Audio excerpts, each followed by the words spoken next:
Hey everyone, welcome back. Hope you're having a fantastic day so far. So in today's video, we have yet another update on the Social Security Fairness Act, which just passed in the House of Representatives last week and is now sitting in the Senate. Now, if this bill passes, once again, benefits will increase for millions of Social Security beneficiaries by anywhere between an average of $360 per month and all the way up to an average of $700 per month.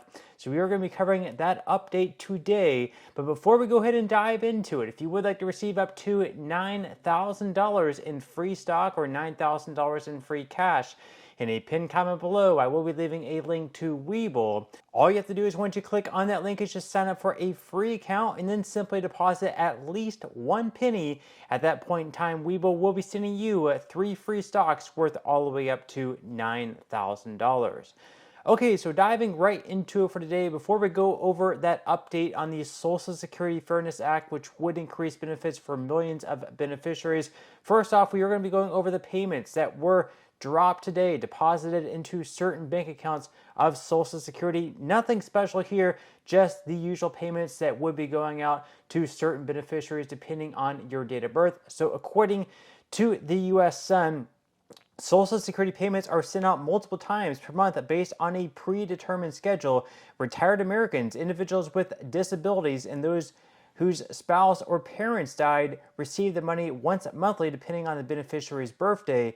If the beneficiary was born on the 1st through 10th of their birth month, they receive their benefits on the second Wednesday of each month. Social Security payments go out on the third Wednesday of each month to those born on the 11th through the 20th. And then the third Wednesday's round of payments will be sent out today, November 20th, and Americans set to receive their cash on the fourth Wednesday next week will be paid on November 27th. And then the last 3 Social Security payments for the year will go out on December 11th, 18th, and 24th.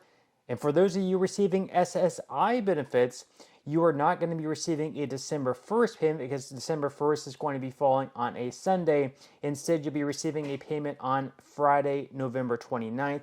And then you're also going to be receiving a payment on Tuesday, December 31st. That's going to be the one that also includes your cost of living adjustment for 2025. So your December 31st payment is going to be a little bit higher if you do receive SSI benefits. Now, moving into the bill, the Social Security Fairness Act, once again, it passed in the House of Representatives last week in an overwhelming fashion. It had over 300 votes from both Democrats and Republicans, and this bill, once again, it passed, is going to increase benefits by right around $500 on average. Could be ranging anywhere between, let's say, like $360 all the way up to $700-ish dollars.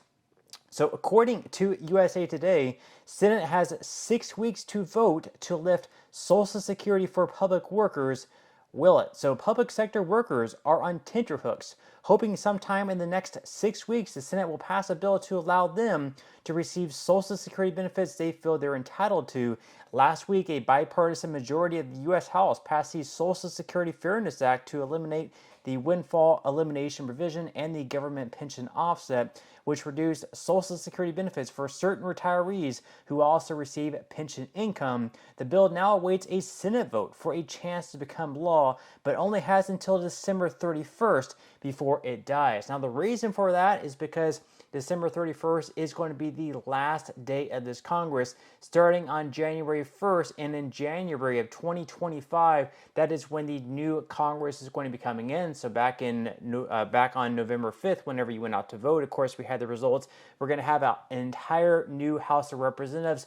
Sure, some of the lawmakers in the House of Representatives won their re-election, and some of them it's going to be the same as the past couple of years, but we're going to have new ones coming in, ones who won the person who was currently in office. So it's going to be a whole new group. So on December 31st, if this bill does not pass by then, someone in 2025 is going to have to once again reintroduce the bill, and it's once again going to have to pass through the House, and then of course it'll have to pass through the Senate. And then at that point, it will be either Joe Biden, if done before Donald Trump is inaugurated in January, or it'll be Donald Trump signing this bill into law.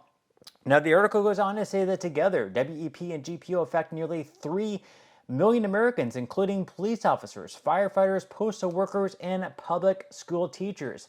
So basically, if you're a public school teacher, a firefighter, or a police officer, but you also work a private sector job to supplement your income in that regard, in that way, in your private sector job, you're actually paying taxes, you're paying payroll taxes that are going into the Social Security Trust Fund. Just because you're also receiving a public pension, you are going to be receiving a reduced Social Security benefit because you are receiving a pension. So advocates for this bill saying that it's unfair for people receiving a reduced Social Security benefit just because they're also receiving a pension as well. And as we can see here, according to FedWeek, repealing the GPO and the WEP, as this Social Security Fairness Act does, it would boost benefits by $700 or $360 monthly on average. So this would be incredibly significant if this bill were to pass.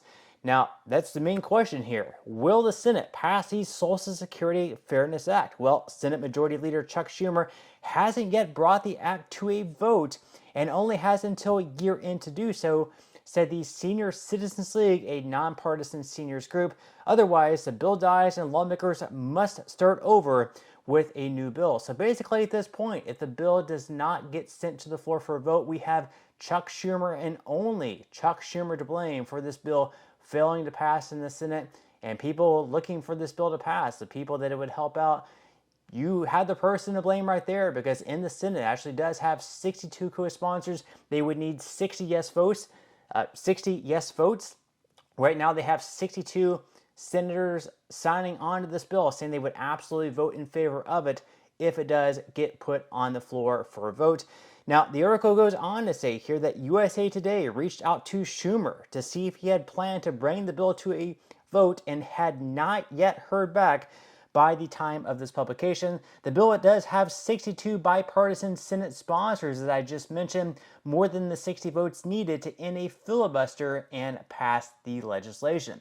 Now, as far as what Chuck Schumer is doing right now, well, according to The Hill, he's looking at weekend votes to confirm last Biden judicial nominees. So he's trying to nominate these judicial picks made by Joe Biden. And then we can look at his X or Twitter account, and you can see his latest post.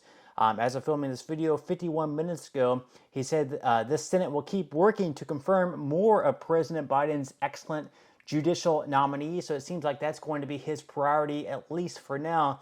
But again, he does have 6 weeks to put this bill on the floor for a vote.